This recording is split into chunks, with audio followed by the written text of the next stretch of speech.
what daily to do should a founder that's looking to getting investment through an angel or VC do to already prepare on a daily basis to be ready for due diligence?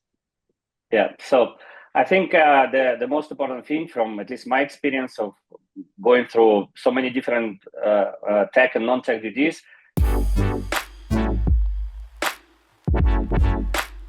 is literally to track key metrics on daily basis. And these key metrics can be of various types, right? So it depends on the due diligence that you are passing through. It can be investor-related data, like, for example, monitor revenue, churn, CAC, LTV, ARR, your burn rate, different growth KPIs. If you're talking about the tech DD, it can be something relevant to SLAs. It can be some things relevant to the system performance, some security metrics, amount of incidents, and so on. If you're talking about the product, then starting with simple things like amount of active users per month, right? So it really depends on the stage of the company and stage of the product. But in many cases, founders are coming to the due diligence and not having a sufficient data. And this is becoming a very big problem, right? So during the due diligence stage, because you simply, in many cases, cannot just generate this data out of nowhere, right? So you need to take time to be ready for this due diligence with the sufficient amount of tracking period, right? So which, for example, lasts half a year. And this would be the key suggestion, right? So track key metrics daily from different disciplines. Awesome. Okay, so it's not enough just to have a great pitch and to convince somebody to invest in you. You also have to be ready with loads of data so that when they're excited about your pitch and they dig deeper into see if should I really invest, then you actually have some data to provide. Correct. Okay, awesome. Thank you. So let's put all that on our to-do list before you start looking for funding. Yeah, correct. All right. So, but Dmitry, let's dive a bit deeper into this topic of due diligence, because there are due diligence in different subjects and so on. So overall, what does due diligence mean? Yeah.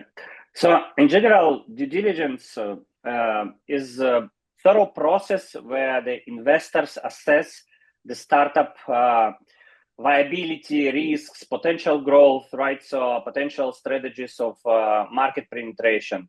And there are so many different types of due diligence. The first question to ask, at which stage is your company, right? So the due diligence at the early stage, for example, pre-seed round is very different from the due diligence that we make in, for example, Series B round.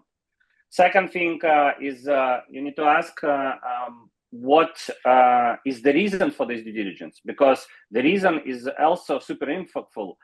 Is it audit? Is it investment route? Is it M&A acquisition? Is it IPO? Is it what exactly is the reason for the diligence?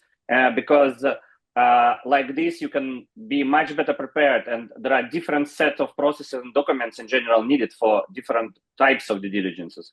Also, the types of due diligence can be generic due diligence, financial due diligence, or tech due diligence, right? So this is another question to ask even before we start to, prepare everything related to due diligence.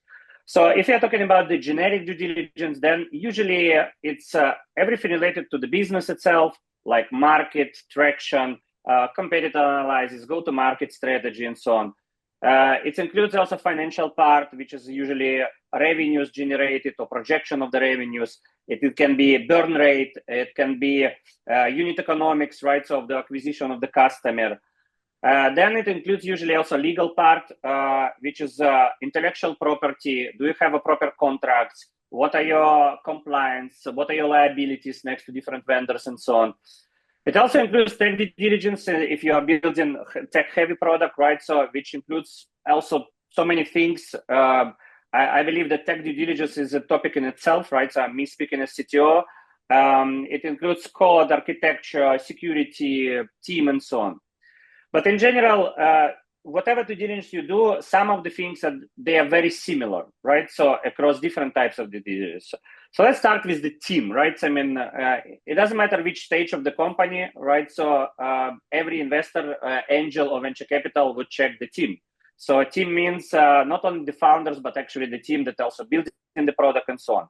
Obviously, the team is more important in the early stage because when you don't have a traction, when you don't have a real product, and maybe you have MVP, then the team is very important. The due diligence starts not when you officially sign in the term sheet, right? So the due diligence starts on the first call with investor, and this is where the team started to be assessed, right? So with the questions like why you are starting this business, what is your vision? I mean, like there are so many things that are happening around the team and individuals because investors investing not only in the traction, right? So they also investing in people who actually driving this traction and execution. And in many cases, also, it's very interesting. Many founders don't know that venture capitals do a lot of reference checks, right? So, for example, 2 weeks ago, I had a call with a very high-profile venture capital from US about one person with whom I worked almost 6 or 7 years ago, right? So, and they're really going deep into my understanding whether this person can really drive and be a founder and drive the company forward. So it's really happening, right? So on the daily basis. Another thing that is very important, I believe, in any type of due diligence is everything related to the customer, right? So I think it's a must for the founders to start collecting different proof points about the customers. Like, for example, case studies, like testimonials, like usage of the data of the system, right? So, I mean, you don't want to be in the situation when you had a great pitch and then finally venture capital spoke to your customers, and out of 100, for example, B2B companies discovered that 99 of them actually registered and never used the product, right? So I mean, this is very important to really understand what your customers are doing, right? So get the feedback, improve, engage the customers inside your platform, inside your product. Then I would say the next important thing, right, in due diligence overall is everything related to data room, right? So I mean, in any due diligence, it doesn't matter if you're doing tech due diligence or other type of due diligence, you need to be ready with very well-defined data room. So data room must include as much as possible the most updated version of your company.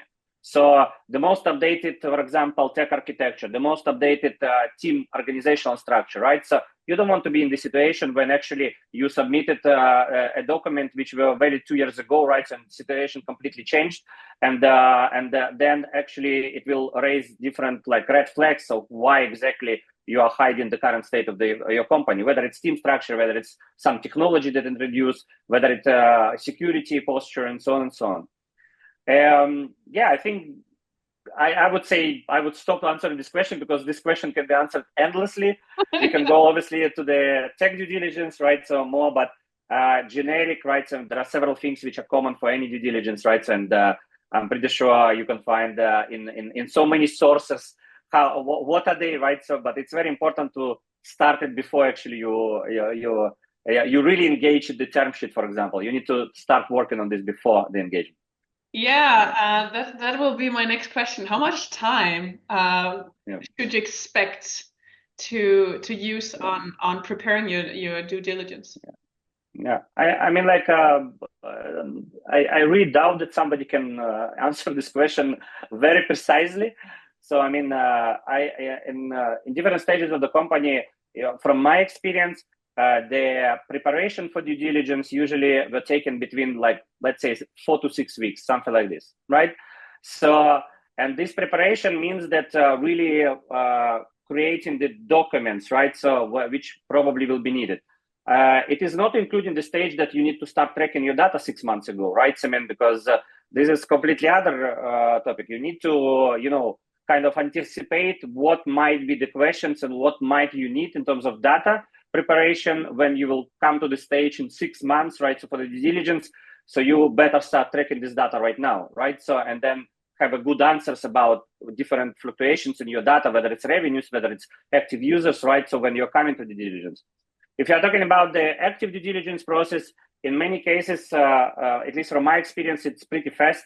It's 2 to 6 weeks, right? So if it's early stage, then it's easier because you don't have a lot of things to prepare. It's more about like speak to the investors, speak to the angels, right? So It's like speak to the team, which is represented venture capital, and explain everything and so on. So it's more about like network communication and being together, spending time together. In the later stages, there are a lot of things and involvement like CEOs, CTOs, CFOs, legal support. There are many things that you need to do. I can give concrete example. Last due diligence, like tech due diligence, I did around like 3 or 4 months ago, and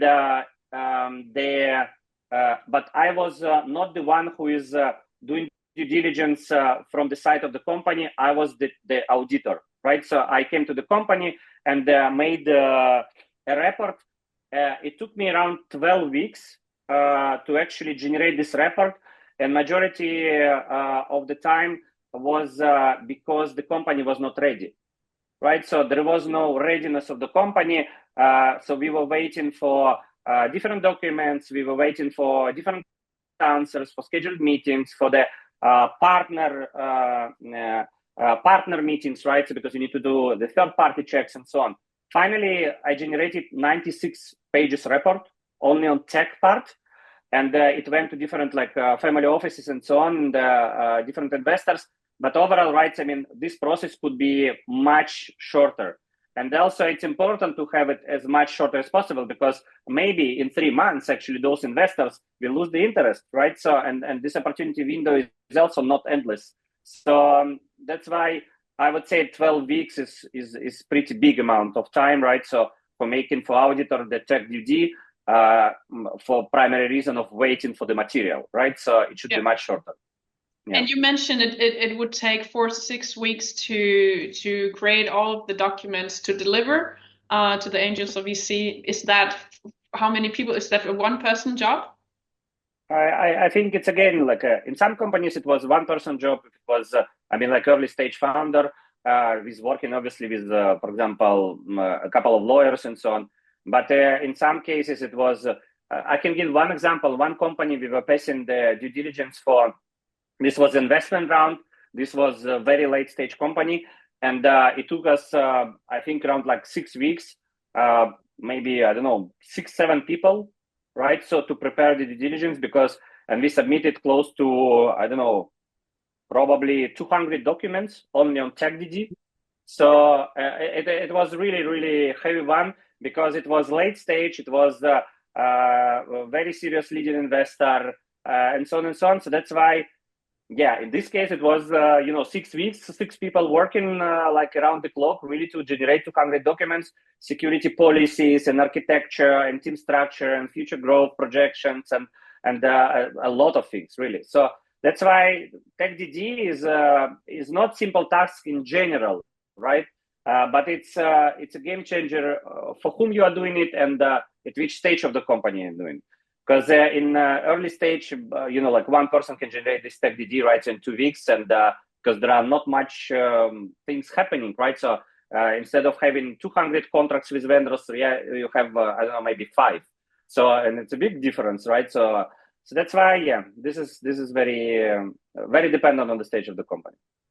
But that also invites the question, who should not go the route of angels and VC? Because not everybody will have 4 to 6 weeks and 6 people to create all of this documentation or even want to do that because they want to focus on getting the customers and so on. So who should not go that route?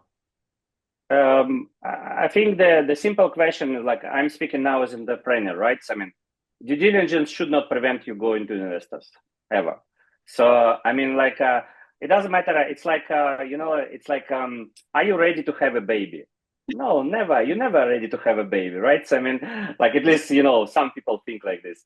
The same here, right? So when you will be ready to meet the first investor, right? So probably never. So you just need to go and make the best possible effort in preparation, right? So I mean, like waiting for this perfect moment and waiting for this perfect due diligence data room or perfect traction, right? I mean, obviously you should be smart enough, right? I mean, and pick up the right moment in terms of your numbers, right? So when it's right timing to go to the investors.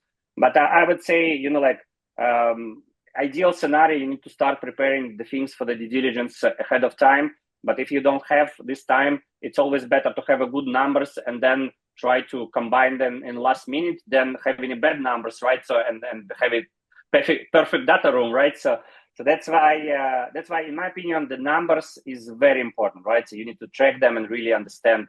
It will help you also to understand what is the right moment to go to the investment round, right? So, I mean, yeah, that's why my simple answer, it should not prevent you going to anywhere. Yeah. All right, so it's a lot of work, but go there anyway. And if you start early on creating the data, then it won't be that big of a hassle anyway. So that's a perfect daily advice that you're bringing today. Thank you very much. Is there any typical mistakes that you see in tech due diligence?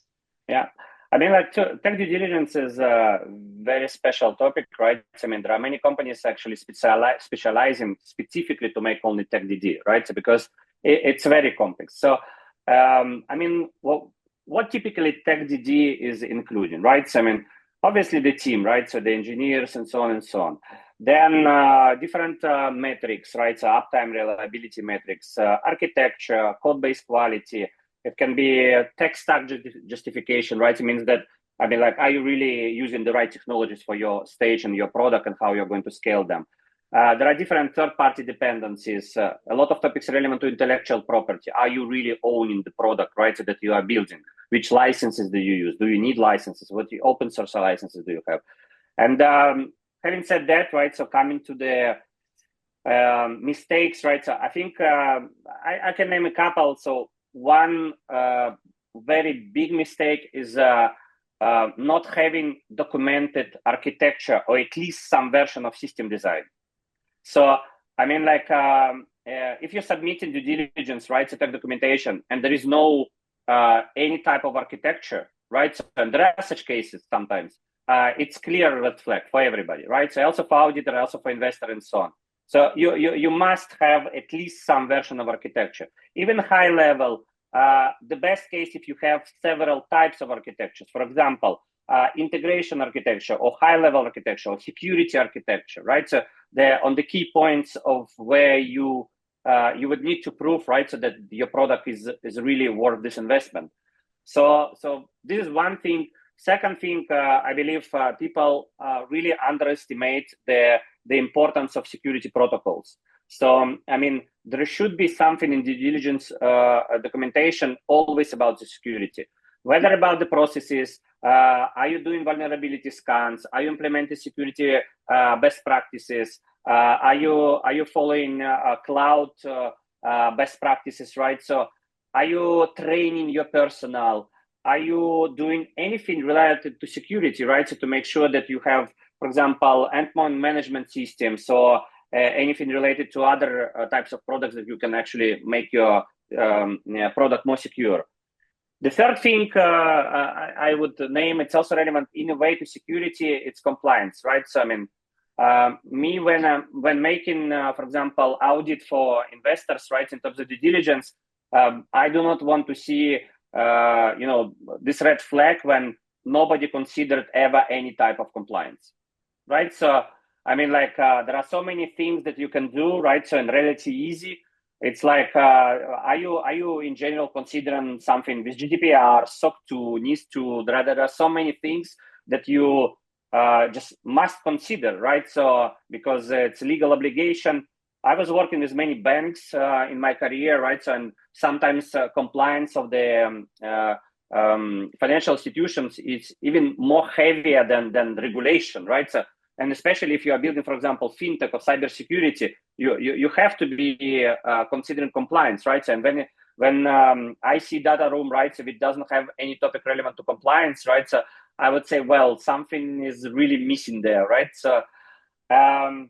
And maybe last one, if you allow me, I would, I can speak about this topic. I'm pretty sure another 2 hours. Awesome. But I think what is very important also is not to have the buzz factor. So, I mean, in some due diligences, what it means that in some due diligence we see that, for example, the core part of your system and product is relying on one developer. Let's imagine you have 30 developers, but core knowledge is actually aggregated in one person. Mm-hmm. And there are some cases when this person leaves and it can be engineer, this can be CTO, this can be anybody, right? So head of engineering, for example, when this person leaves, a company doesn't only have the technological problem, it has a business problem, right? So because if things are not documented, they are not really understandable by others, or the different choices in architecture were done without others knowing it, right? So how it was done and why it was done, it's becoming a very, very big problem in due diligence, right? So, I mean, and you don't want, to be in this situation when you signed your term sheet, right? And you started the technical due diligence, and then finally this person exactly during this time is leaving, and you are in a really, really tricky situation, to say it in a very politically correct way. So, I mean, that's why many founders in general, I suggest them to be ready with this fact, not to put all the eggs in one basket, right? So, and really to distribute the knowledge, or at least to document it, right? So to make sure that more than one person really understands what is going on with technology in your company. One last question, Dmitry. Go for it. So I mean, in the pitch itself, you can excite and you can hide a bit of the actuality of the situation, right? You can paint a brighter picture than it actually is, right? To get people excited. How much in the due diligence paper which you have prepared to send to the investors, how much into this gray zone can you go? Or have you seen somebody trying to smooth things out and make it look better than it actually is? And how did that work for them?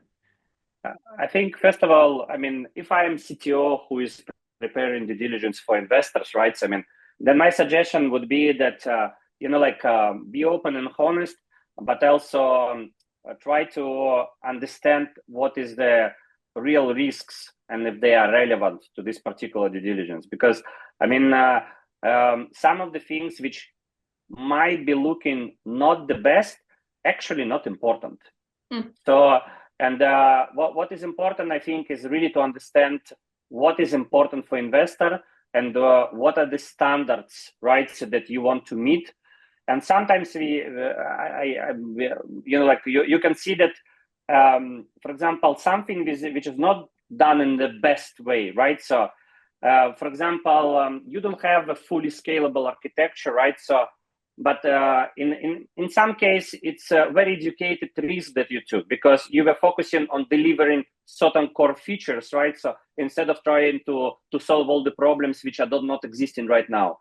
And in this case, right, I mean, I do suggest to really write it, right? So to say, well, we don't have this, but this is the reason, right? So because our focus was exactly the customer features, right? So in this particular stage, if it's early stage, and then you will see, objective reaction on it, right? So to understand, okay, so, I mean, maybe you don't have a scalable architecture, but you kept it in mind and you made educated decision of not following something because of different time constraints or budgets or whatever it is. So that's why, for me, it's not about the hiding, it's about how really you are presenting it, how you are thinking about particular gaps that you have, right? What I do not suggest, right, so is to completely, obviously, mislead and lie, because this is really not acceptable, and in many cases it will be discovered during due diligence. If I on the side of auditor, right, and I'm preparing due diligence for the investor, then reports should be super objective, right? So, I mean, this is like, I mean, it's also a reputational topic, right? So for everybody that is doing due diligence and for the companies doing due diligence. So there is no like, red or green. It just should be very objective. This is suitable for this stage of the company. This is not suitable. This can be a red flag. This can be a yellow flag, right? I mean, something that can be solvable or a huge game changer and deal breaker and so on. So it just should be objective, right? I mean, you need to take every criteria that you have from experience, right? And all the wish list of the investor and really to give an objective opinion. So this I would suggest to do for everybody who is doing due diligence. One more thing maybe to add, I think it's also important, is that due diligence never happens one directional. I mean, like this is what also many people, probably don't realize. You also make a due diligence for investor, right? So it means that I mean, when investor is making due diligence for you, it means that investor is interested, right? So this is already a very good stage, especially when you have a term sheet, right? So, I mean, don't create to yourself the situation when you sign the term sheet, right? So, but you actually mislead everything, right? So, which lead to this term sheet. But on the other side, you also need to check the investor, because investors, there are many investors in the market, right? So, I mean, there are, in many cases, in many industries, there is excessive amount of money, right, on the market. So, and actually, it's not, in some cases, it's not that hard to get the money. And it's more important of which type of investor you will get, right? So is this investor giving only money, or this investor also add different added value, right? So for example, distribution network for your product, right? So, or some mentorship or advisorship. Is it active investor, or they just put money, right? So, and come into the board meeting to understand how their money is going, right? So I would suggest also to make this other direction of due diligence, because I mean, great, you made so much effort in the due diligence and you want to raise money, but finally you want to find somebody who will be working with you on the same mindset, with the same strategy, and add additional value besides the money. Absolutely. Yeah. So this is what is important also to consider, in my opinion. All right, so there you have it. Get starting collecting the data, because that will serve you well when reaching the stage of due diligence. Thank you very much for your advice and your time, Dmitry. I appreciate it. Yeah, thank you very much for inviting me.